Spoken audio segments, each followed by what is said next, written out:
안녕하세요. 여러분의 온라인 생활을 보이지 않는 곳에서 관리하는 시스템이 있다는 거 혹시 알고 계셨나요?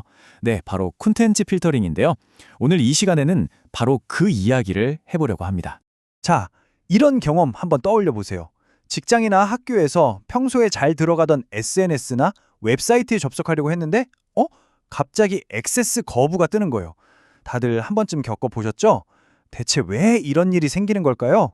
네, 그 해답은 바로 우리 눈에는 보이지 않는 디지털 문지기가 있기 때문입니다. 이 보이지 않는 문지기가 우리가 인터넷에서 뭘 볼 수 있고 뭘 볼 수 없는지를 딱 결정해버리는 아주 강력한 역할을 하고 있는 거죠. 자, 그럼 이 보이지 않는 문지기 대체 정체가 뭘까요? 바로 컨텐츠 필터링인데요. 이 개념부터 한번 제대로 짚고 넘어가 보죠. 콘텐츠 필터링이라는 거는요, 말 그대로 콘텐츠를 걸러낸다는 뜻인데요. 미리 정해둔 어떤 규칙, 그러니까 정책에 따라서 웹사이트나 이메일, 파일 같은 것들을 싹 검사하는 거예요. 그리고 이건 좀 위험한데? 또는 이건 보면 안 되는데 싶은 것들에 대한 접근을 막아버리는 거죠. 뭐랄까, 인터넷 세상의 깐깐한 디지털 경비원이라고 생각하시면 딱 맞습니다. 그럼 이 디지털 경비원은 어떻게 일을 할까요? 우선 우리한테 들어오는 모든 데이터, 예를 들면 이메일의 출처나 웹사이트 주소, 심지어 그 내용까지 하나하나 샅샅이 뜯어봅니다. 그러다가 뭔가 좀 이상하거나 악성 코드가 숨어 있을 것 같거나 아니면 그냥 업무랑 전혀 상관없는 내용이다 싶으면 바로 빡 차단하는 거죠. 이게 보통 회사나 학교 네트워크 전체를 지키는 방화벽 같은 데서 작동하기도 하고요. 아니면 우리가 쓰는 바로 이 컴퓨터, 이른바 엔드포인트에 직접 설치돼서 작동하기도 합니다. 자, 그러면 기업이나 기관에서는 왜 굳이 이런 필터링 기술을 사용하는 걸까요? 그 이유 크게 세 가지로 정리해 볼 수 있습니다. 첫 번째는요, 바로 생산성 향상입니다. 사실 일하다가 잠깐씩 인터넷 쇼핑도 하고 뉴스도 보고 싶잖아요. 근데 이런 비업무적인 사이트 접속을 막아서 직원들이 일에 더 집중하게 만드는 거죠. 두 번째는 이게 정말 중요한데 악성 코드 방지입니다.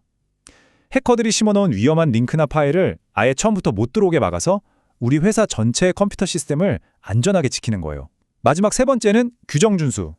법적으로나 윤리적으로 문제가 될 만한 사이트 접속을 막아서 혹시 모를 법적 문제를 예방하는 목적도 있습니다. 좋습니다.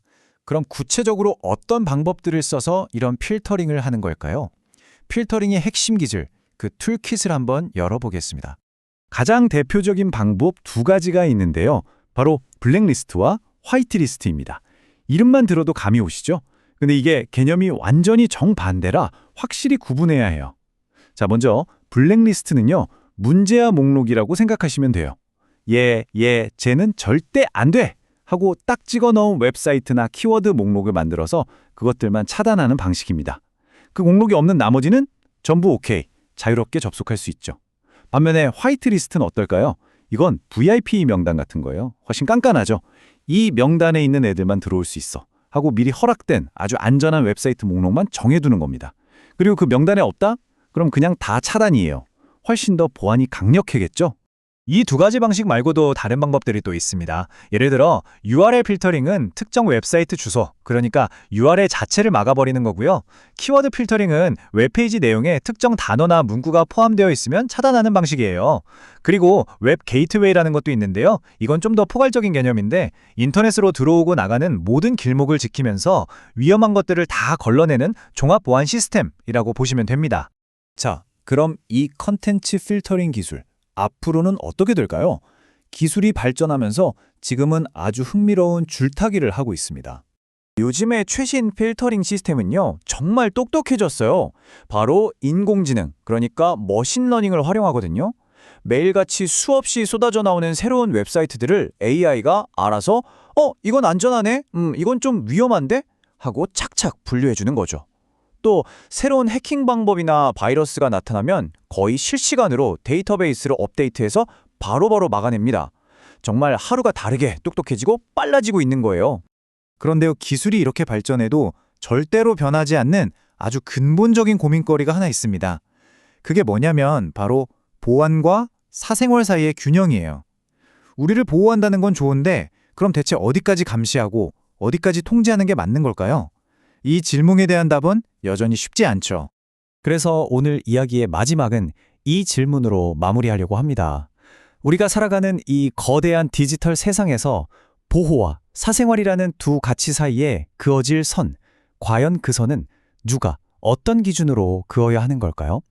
여러분도 한번 깊이 생각해 보시면 좋겠습니다.